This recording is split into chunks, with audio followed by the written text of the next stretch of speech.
দিনাজপুর এক আসনের সংসদ সদস্য আলহাজ মোহাম্মদ জাকারিয়া জাকা বলেছেন, দেশে দুর্নীতি না হলে বাংলাদেশ সিঙ্গাপুর হতো। দুর্নীতি কমিয়ে অবকাঠামো উন্নয়ন, বিভিন্ন সংস্কার করতে সকলকে এগিয়ে আসতে হবে।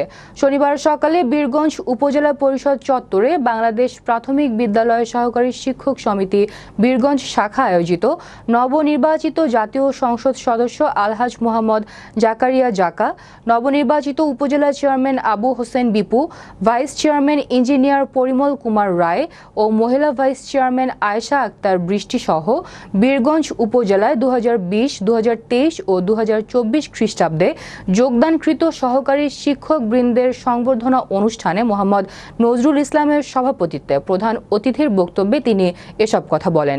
এ সময় উপস্থিত ছিলেন উপজেলা নির্বাহী অফিসার মোহাম্মদ ফজলে ইলাহি, বাংলাদেশ প্রাথমিক বিদ্যালয় সহকারী শিক্ষক সমিতির বীরগঞ্জ শাখার সাধারণ সম্পাদক মোহাম্মদ শরীফুল ইসলাম শামীম।